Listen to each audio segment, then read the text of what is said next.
you, sugar? Oh, my leg!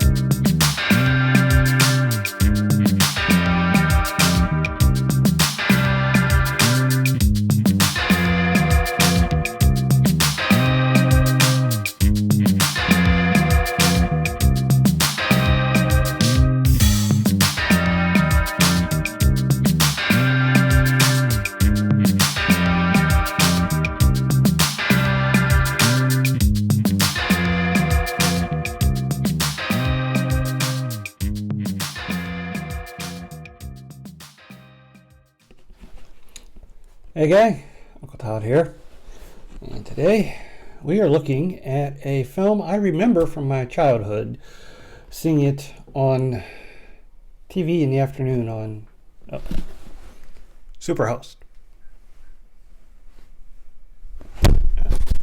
That guy there. And I have to admit, this film freaked me out. Now, admittedly,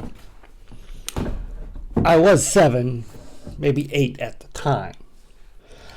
And I know looking at this film, the shrews of the Killer Shrews are just hound dogs in shaggy costumes. The thing is,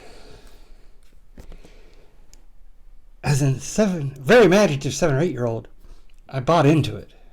And those little puppet masks that they used in the close-ups, especially towards the end, scared the crap out of me. Even back then as a little kid, I didn't really get that worked up watching these kind of monster flicks. But this and the original version of The Blob, both of the Blob, I actually at one point had to turn the TV off for a few minutes because it was just too much for me. But I wanted to see what happened, so I turned it back on. And in this one, some of those shrew attacks just scared the crap out of me. And I'm sure any of you who've seen the film, if you're fans of Mystery Science Theater or old 50s sci-fi in general, must think I was a nutcase for that. But, as I said, as a very imaginative 7, 8-year-old, it really got under my skin.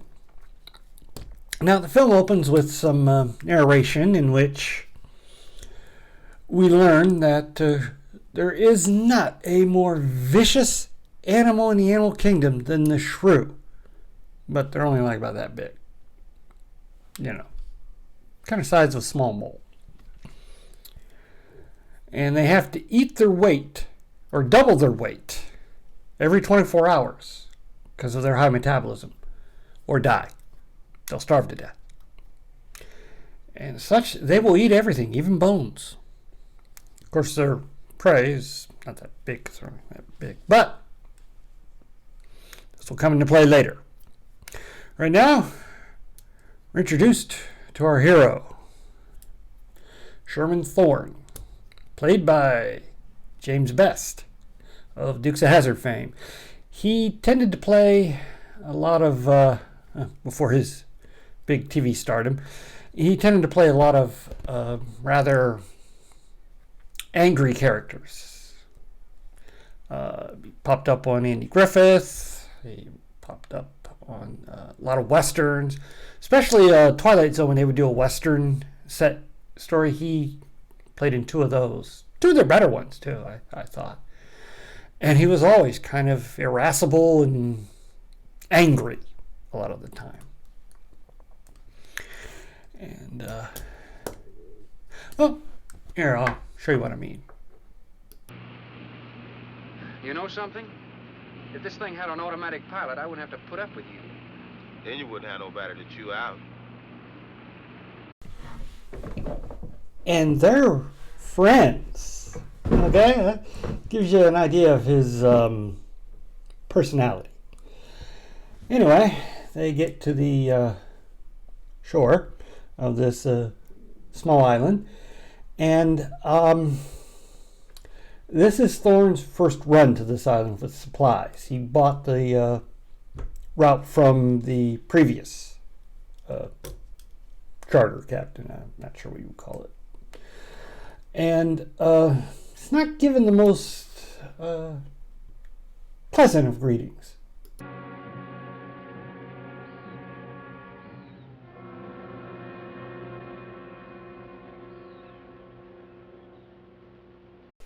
Sharp-eyed viewers will probably have recognized the man with the gun in the back. That's Ken Curtis, who was a popular character actor, singer, musician. He sang for a while with the Sons of the Pioneer, and he even cut some singles for himself in the country western vein, and appeared on many TV shows and in films. He was a regular for a while in John Ford films, but of course we all know him as Festus from Gunsmoke, one of the longest running nighttime dramas in American television. I think Law & Order SVU finally surpassed it last year. But getting back to the story, after some initial hesitancy on the part of the people there, they welcome Sherman and would like him to unload, and then the main person, Dr. Craigus, would like him to take his daughter back to the mainland with him that day. Sherman says, can't do that. There's a hurricane coming. He can't unload till tomorrow. He needs the weight to stay in his boat to make sure it doesn't crash. And they can't leave the island that night because they'd run right into the hurricane. This does not please them. But Marta, Professor's daughter, invites Storm to, come on up to their facilities and have a drink. He accepts. Rook, the first mate, decides to stay back. He's got some work to do, but because Jerry, that's Ken Curtis's character, is carrying a gun, Sherman tells Rook, if you do need to come ashore, bring the gun from the boat. And so they all head back to the inner part of the island, where Sherman meets Manuel, their main servant, and what is his name? Dr. Baines, who is helping Dr. Craigus with his research, which they discuss over martinis. Generally among mammals, the smaller the size, the higher the metabolism and the shorter the lifespan. Is that right? Well, I'm attempting to decrease the size by maintaining a low metabolism and resultant a longer lifespan. What reason? Overpopulation. It's a Sorex cericidae. Looks like a small rat. Smells like a skunk. They have musk glands in their knees. These little fellows are our subjects. They have a birth cycle of 10 to 14 days. And using them, we can establish traits. We can trace the progressions through a number of generations over a short period of time. Well, how big do they get? Everybody's a bit tense there. But when Jerry comes in, the tension mounts, and Lauren goes outside to have a cigarette, and we learn a little bit about Jerry and Marta's relationship status, or lack thereof. Everybody in the world is scared to death of something. That's evident. When they came at us last night, you knocked me down getting inside the fence. It's just that I can't stand them. And I've discovered something I can't stand. Well, they were engaged, but now they're not because of the incident last night. That Jerry's also a little upset that people seem to blame him for the escape of these whatever they are, just because he'd had a little bit to drink. man's an alcoholic. Let's not mince words on that one.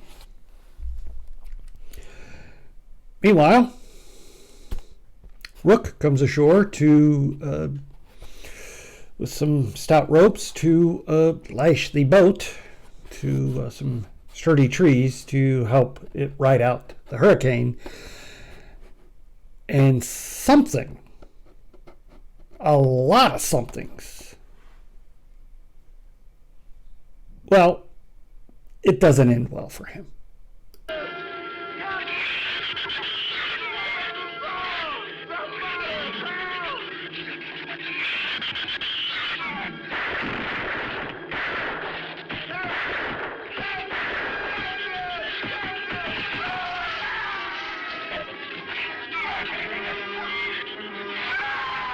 Yeah, that brings back memories of when I was a kid. That whole, ugh.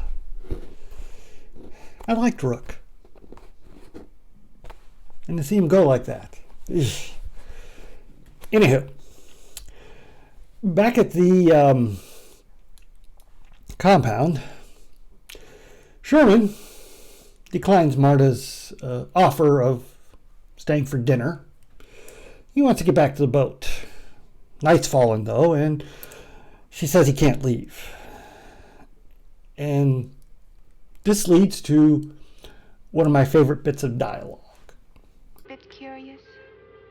Don't you wonder about the unusual things around here? The guns, the fence, the shuttered windows, my accent, anything? I love that. My accent. Anyway, turns out there are 200 to 300 giant shrews out there. About the size of a small wolf, or full-grown wolf, I should say. And, well, they mostly feed at night, unless they're starving. So, he can't leave. And he's a little worried, because their building is made of adobe. There's plaster covering it, but if there's any cracks, the rain could get in, turn the adobe into mud, and the shrews would have no trouble digging through that. It's about that time they hear the shrews having gotten into the barn and eaten all the livestock, which sounds horrifying. So, Thorne, taking charge, because he's a take charge kind of guy, sets up a watch. Manuel, Thorne, and then, or no, I should say Manuel, Jerry, then Thorne. Unfortunately, Jerry gets plastered. So when Manuel hears something down in the basement, he gets Thorne, and they investigate.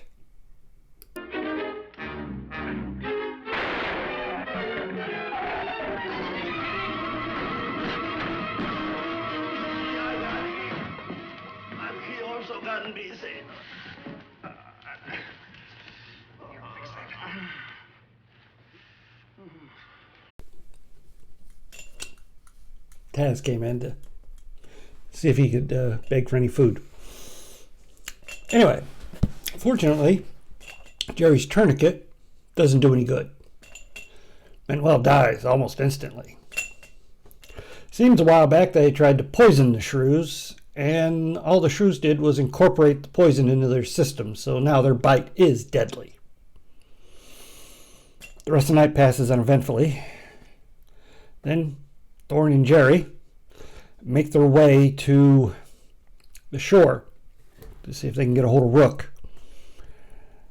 And Thorne is not too happy with what he finds.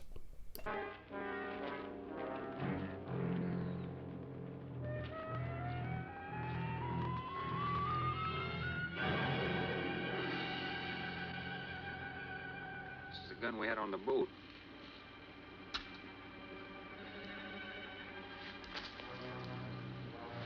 They don't leave much, do they?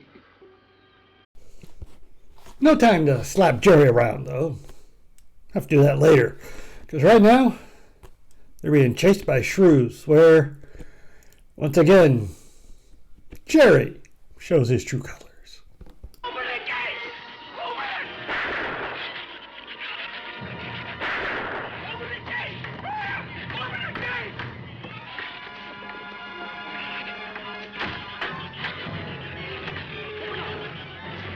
You can let him in. Let him in. Jerry, open up. But Thorne, being an experienced sailor, manages to climb over the gate and slap Jerry around. And then we get to see a bit of a dark side to our hero. For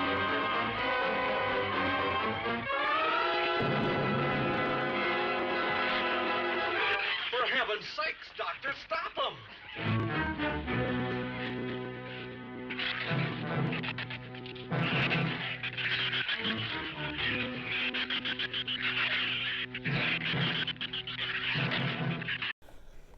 That's pretty shocking.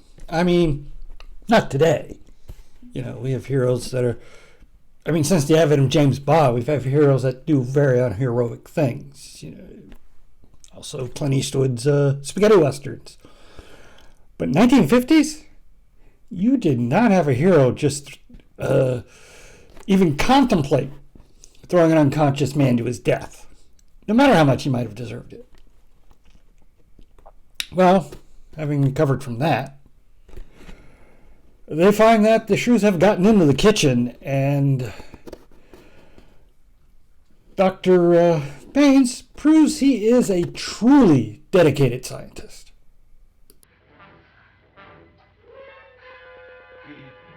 He's dead. Oh, no.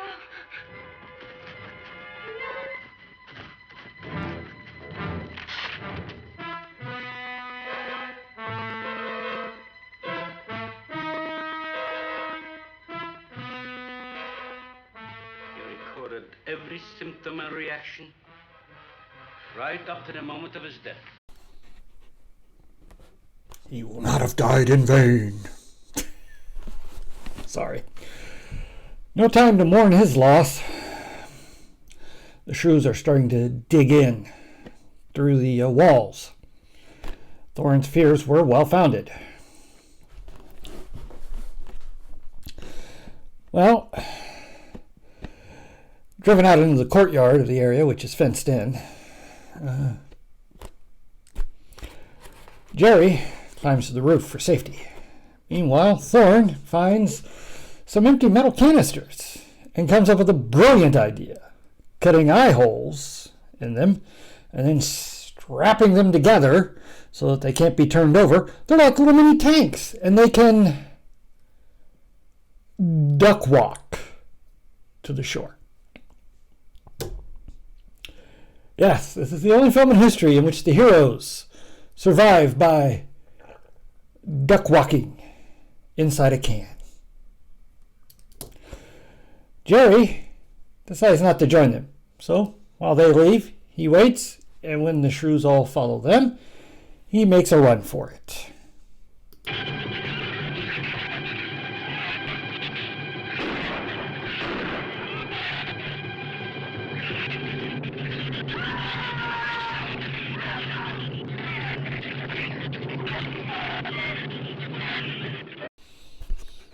Can't say I'm that sorry to see him die. He was a cowardly, venal, self-centered villain.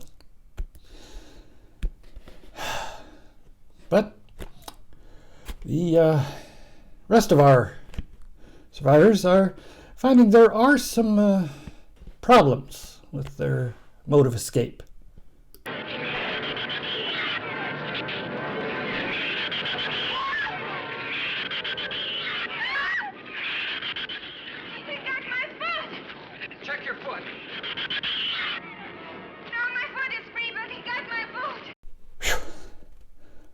Close call. There's another scene that freaked me out as a kid. Eventually, they make it to the beach and into the water, where the Shrews do not follow because they can't swim. And after deep enough, they manage to get out from under, swim to the boat, and Professor Craigus pontificates about how in 2 days' time they will have all died. They will have eaten all but one, and then that one will starve to death, showing the dangers of overpopulation. But we get a much more hopeful ending after that. I'm not going to worry about overpopulation just yet.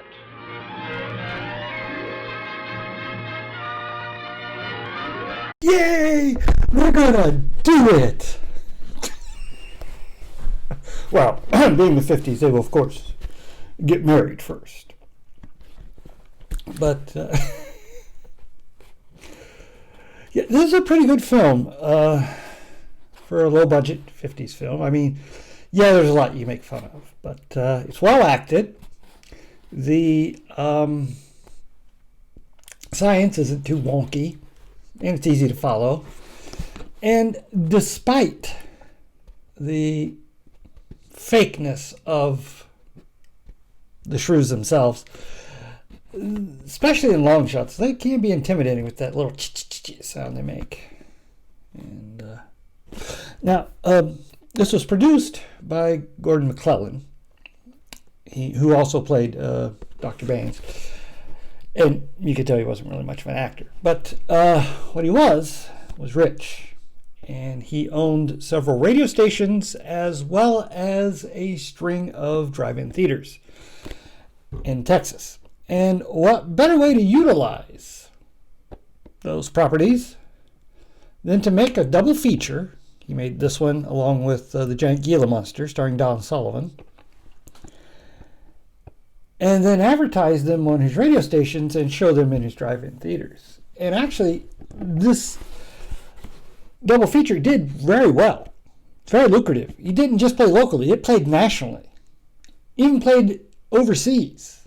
Of course, it's now in the public domain, but at the time, it made quite a bundle. It was also co-produced by Ken Curtis. So, you know, he got some money from that too. And it's a very well acted film.